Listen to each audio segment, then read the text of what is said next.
Let's try out the Triumph Trident 660. I feel the slight delay in... Oo nga no, delay nga. Let's go, Kuya.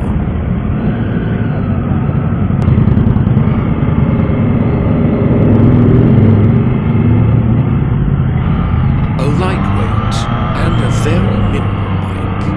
Very good for beginners. I feel like the Twisties is calling me.